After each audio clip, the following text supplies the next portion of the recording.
Greetings, Cardigan community. Thank you all for being here this afternoon. It's so nice to have some cool weather after the last few days, but I seem to have lost my voice somewhere this morning.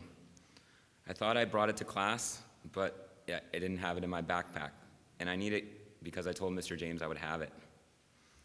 But in all seriousness, thank you for being patient with me as I speak with you this afternoon. When thinking about the school theme of who are we, I think it's worthwhile for us to take some time to consider the question, who am I? Today I will give you some ideas to think about when formulating your own answer. I will also tell you a story about my brother, looking at some of the challenges we all face as individuals and how our identities can quickly change. We have spoken at length about the Cardigan core values: compassion, integrity, respect, and courage. Are these values important to you?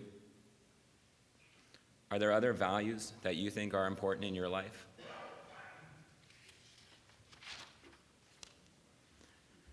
You may have other words like honest, kind, or responsible. Maybe you define yourself as a good listener or someone who is patient.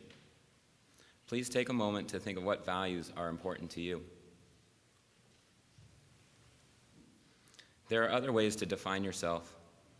I could describe myself as a Cardigan faculty member, a math teacher, and a coach. I am also a father, a husband, and a son. These are all ways that I define myself when I think of the question, who am I? Sometimes people ask what you like to do, and this can be an important part of answering this question. I like to read. Recently, I was reading a book called The Greatest Game Ever Played about the 1913 U.S. Open golf tournament where an unknown amateur beat the two best professionals in the game. One evening when I stopped reading, I realized I had started when the sun was out, and then the sun was not out. It was dark when I put the book down. I looked at the clock, and 2 hours had passed. I could not believe that I had been reading for 2 hours in a row. Time felt like it had stopped. Think for yourself for a moment. Have you ever had this feeling where time felt like it stopped? I had no sense of time during that period. I was so engrossed in my book and the story that my brain entered what scientists refer to as a flow state, or being in the zone. Activities that put me in a flow state are often how I've defined myself in my life. I like swimming and sometimes find myself in a flow state where time passes unnoticed when I am in the lake. The interesting thing about flow states is that you may not be aware they are even happening until they are over. You are fully immersed in the moment, so fully engaged that time seems to stop. Flow states may last seconds, minutes, or hours. Of course, the more you try to find a flow state, the less likely it is to happen. Maybe you have something that has made time seem to stop when you were in the zone. Perhaps you were reading a book like me. Maybe you were riding your mountain bike on a challenging trail. Maybe you were doing your math homework, or maybe you were playing basketball. These activities that help us enter the state are ways that you can define yourself. Maybe you like to run and you tell people, I am a runner. I'd like to tell you a story about my youngest brother. His name's Casey. I think I got it, Mr. LJ. Thank you.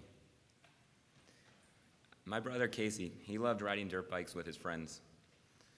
He would definitely define himself as a dirt bike rider. That was who he was. He would ride it for hours and hours on end at the local riding area called the Hayfields. He would send me GoPro videos, going over jumps, going around corners. I was sure one day he was going to tell me he was going to try out for the X Games. He was really good.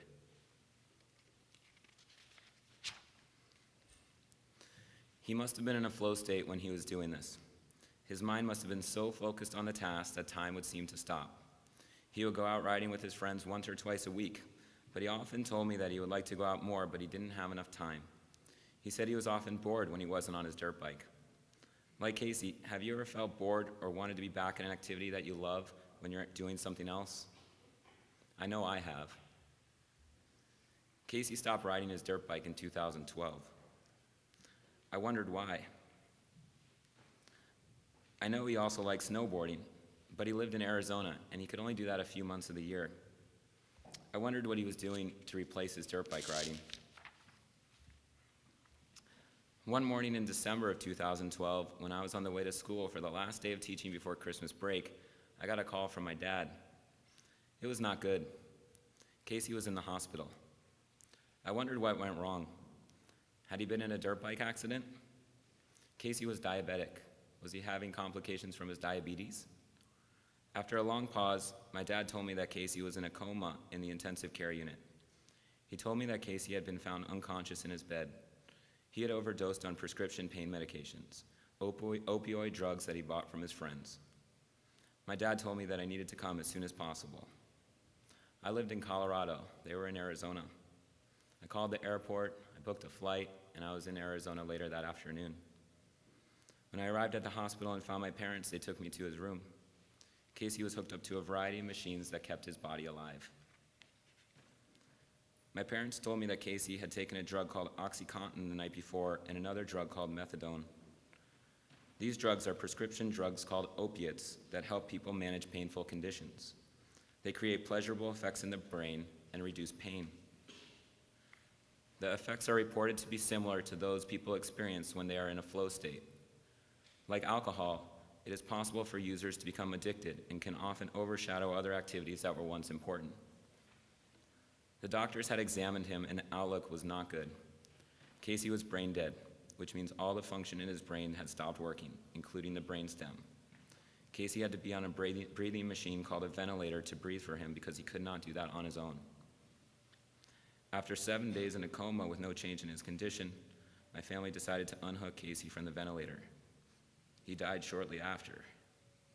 He was 20 years old.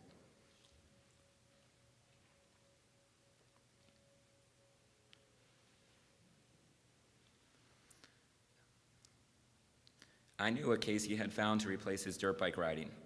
He had been taking these drugs for several months. We saw text messages on his phone communicating with people he was buying these from and people he was using them with. We knew all the friends he was using them with. They were still alive, but Casey was not. I don't know why he had to die. This was an accident. The drugs must have given Casey the feeling he got when he was dirt bike riding. They must have helped him feel like he was in the zone, back in a flow state. Unfortunately, he will never experience that again.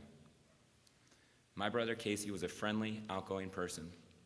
He worked full-time as a waiter, and he wanted to open his own restaurant someday. Casey loved to be with his friends regardless of the activity. The funeral home ran out of space during his funeral because so many people wanted to say goodbye. He was a really good person. He made a decision at some point to try drugs. It changed the things that were once important to him. It changed who he was and how he would have answered the question, "Who am I?" These drugs are meant only to be used when a doctor prescribes them for a certain condition and used at the appropriate dose. When Casey used them, he did not know how weak or strong each pill was and if multiple drugs were safe to take at the same time. Taking too much or taking the wrong combination of drugs is potentially lethal.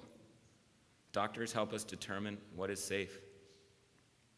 Buying and using drugs illegally, whether they are opioids, marijuana, cocaine, heroin, methamphetamines, and even vaporizers, are risky gambles. The American Society of Addiction Medicine reports that there were 52,404 drug overdose deaths in the United States in 2015. In comparison, approximately 38,300 people were killed in automobile accidents in the same year. Over 14,000 more people were killed by drug overdoses than auto accidents. Drug addiction takes time to happen, but if you do it once and it feels good, you will be more likely to do it twice, and a third time, and so on. The more times you do it, the more your body adapts to the effects. In turn, it's necessary to take more. This puts you at an increase of accidental overdose.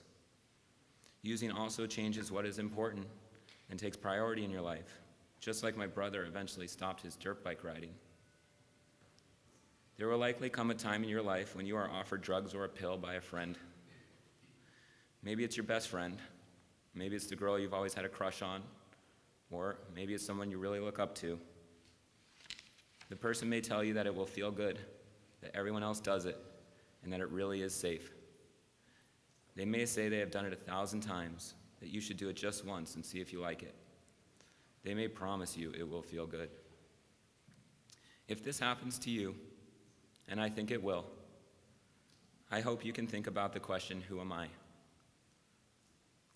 The story about my brother is very sad, but my hope is that you will see how quickly our lives can change.